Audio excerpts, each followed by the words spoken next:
federal authorities moved in, and Tiffany Henyard's empire began to crumble before the world's eyes. Once a towering political force in Dalton, Illinois, she now stood at the center of a storm she could no longer control. The courtroom, once her stage, was now the scene of her unraveling.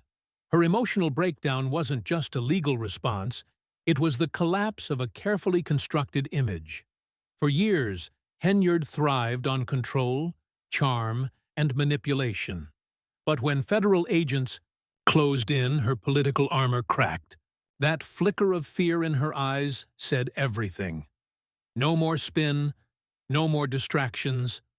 The law was louder than her excuses. The presence of federal agents, stoic and unshakable, added weight to an already heavy moment.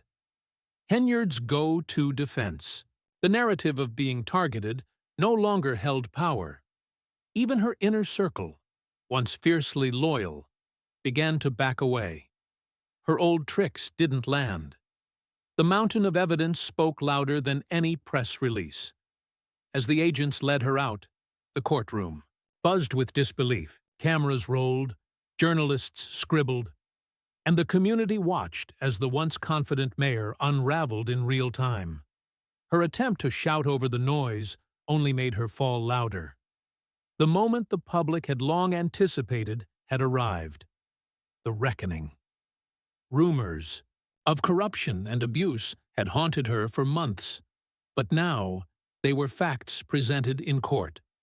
Her rise had been built on power games, but those games were over. The very system she once bent to her will was now bearing down, demanding answers she could no longer dodge. Her cries of injustice rang hollow as investigators pulled the curtain back. For too long, she'd believed charisma could outpace consequences. But in that courthouse, reality hit hard. Henyard was no longer the story's author. She had become the cautionary tale. What comes next is unclear. Legal firestorms, public outrage, deeper probes. Henyard, once the face of Dalton, now faces the same scrutiny she once brushed aside. Her defiance fuels the spectacle, but the damage may already be done. The people who once cheered her now look on in shock.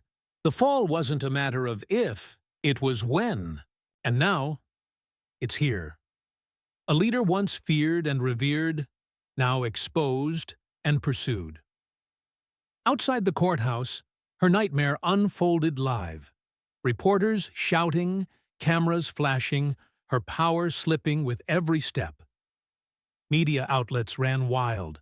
Social media exploded. Memes, hashtags, breaking headlines. Henyard was everywhere. Not as a leader, but as a warning. Her image, once untouchable, now symbolized arrogance gone unchecked. Her lawyers fired back with fury. Statements blaming politics, vendettas, smear campaigns. But the public wasn't buying it. Her base fractured. Supporters fell silent. Even allies whispered doubts they never dared speak before. Meanwhile, the investigation deepened. What began as whispers had become a full-blown exposé. Funds misused, power abused, a culture of fear exposed, offshore accounts, shady deals, hidden threats. It was bigger than anyone thought. Henyard hadn't just ruled, she'd controlled. And then, within minutes, the story went nuclear. News outlets lit up. Journalists unearthed more dirt. Social feeds lit with fury. Henyard's face was everywhere, but not with praise. The words "fall from grace" echoed across headlines. Her legacy? Dismantled? Her shadow? Consuming. Henyard's defiant remarks didn't project strength. They exposed desperation. Her signature moves, twisting facts, playing the victim, spinning the narrative, had lost their magic. The federal agents at her side weren't there to debate. They were there to end an era. Calm and composed, they flanked her like shadows of justice, a sharp contrast to her unraveling composure. The Queen of Control had lost the throne. Behind the scenes, her team scrambled, shielding, spinning, stalling. But it was too late. Her empire had collapsed. Henyard's name, once untouchable in Dalton, now triggered whispers, then shouts, and finally silence from even her closest allies. The ground had shifted beneath her, and no amount of press statements could repair what was broken. Networks that once hailed her as a visionary now pulled no punches. One anchor, previously one of her loudest supporters, summed it up. This isn't just a fall from grace. It's a failure of a system that enabled unchecked power. That message rippled across every outlet. Henyard wasn't a victim. She was a warning. As she was ushered into the federal building, every flash of a camera cut deeper. Her expression, once bold, defiant, now carried the weight of a legacy imploding in real time. She said nothing, but the silence was deafening. Reporters fired, questions like bullets. Are you stepping down? Did you misuse public funds? There were no answers, only the sound of her heels echoing in a corridor of consequences. Inside the federal building, the illusion of control shattered completely. Henyard's machine, once so ruthlessly efficient, had lost power. Public opinion had turned. The investigation was heating up. She was no longer the one asking questions. She was the one being investigated, dissected, and exposed. The walls were closing in. There was no more hiding, no more spin. Once a feared political juggernaut, Tiffany Henyard was now a woman under siege, backed into a corner by her own actions. Accusations of corruption, threats, and misuse of taxpayer funds had turned her kingdom into kindling.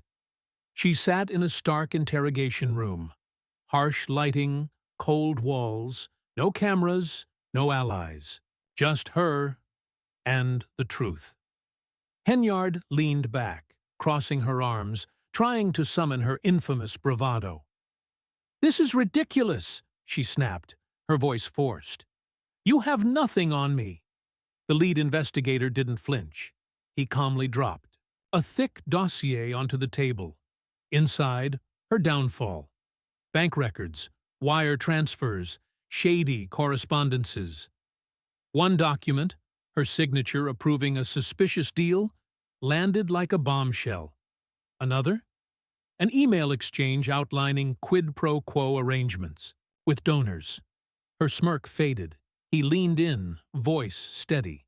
"You can keep pretending, or you can start talking. We're ready to take this all the way."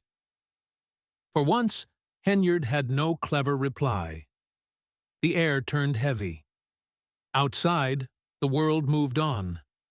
Newsrooms went live, social media lit up, and speculation over her replacement surged. Inside, she sat motionless, nails tapping, mind racing. This wasn't politics anymore. This was survival. The investigator opened the file again. Offshore accounts, phantom invoices, shell company kickbacks. Her confidence cracked. Then came the final blow. A sworn statement from her former aide, detailing everything. Henyard's breath caught. The smirk vanished. For the first time, the look in her eyes was unmistakable. Fear. No one came to save her. No lawyers.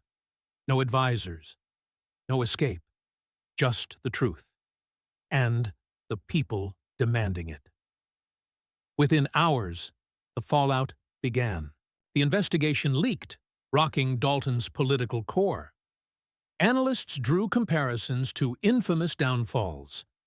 Jail time now seemed not just possible, but likely. The city council acted fast.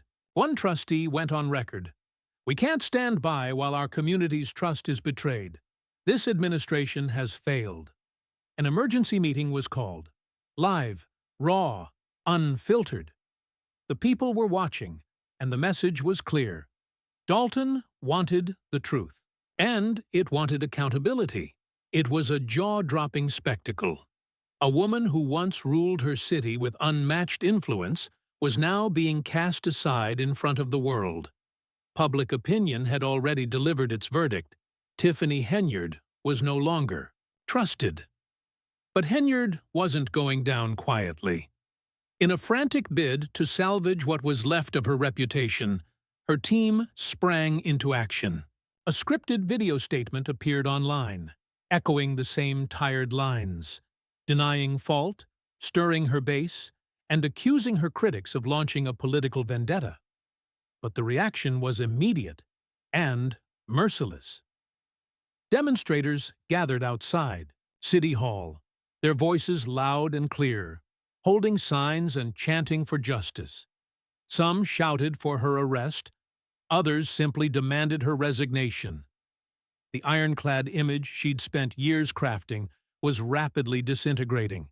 Even as she tried to spin the narrative, the truth was gaining momentum. Her fan base was evaporating, and the media, once her loyal cheerleaders, began to shift gears. Her empire was collapsing, and the countdown had begun. Still, she stood, defiant. In front of cameras, she passionately rejected the growing list of accusations. "I've given everything to this city. The truth will surface, and I won't be silenced," she insisted, her tone resolute. But the internet wasn't buying it. Social media erupted, branding her a fraud and a thief. One post hit hard. "Now you want to speak? After all the money you've taken, the proof is out. Documents, recordings, witnesses. You're finished. Step down." Instead of retreating, Tiffany doubled down. She called a press conference to confront the scandal head-on. Her tone turned fiery. She blamed the press, political enemies, and even federal agencies, claiming they were out to get her.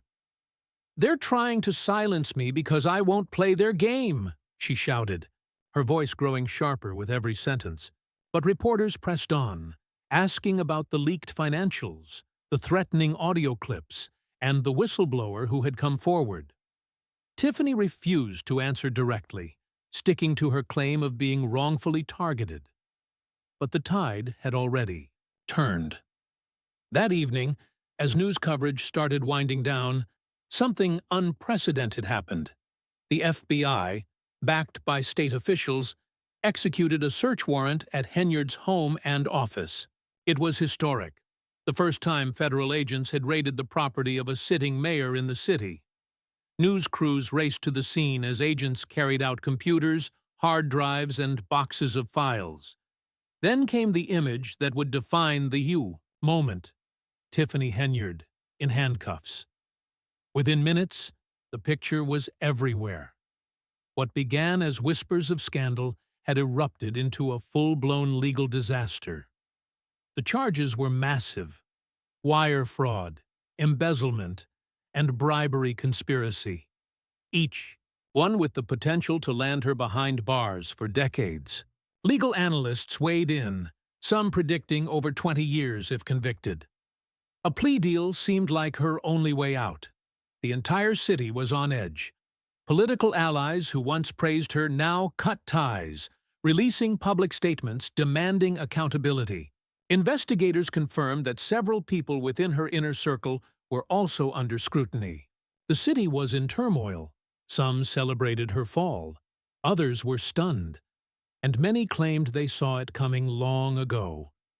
Meanwhile, Tiffany sat quietly in a holding cell, surrounded by concrete walls. The empire she'd once commanded was in ruins. The city was preparing for a future without her, but Tiffany's chapter wasn't quite over yet. Through her legal team, she issued one final message from behind bars: This isn't the truth. The truth will come out. Was it a last act of resistance, or just empty words? Time would tell. But one thing was clear. Tiffany Henyard's rule had reached its breaking point. Her rise and fall would be remembered as a cautionary tale of power gone unchecked. A story soaked in corruption, betrayal, and staggering abuse of authority.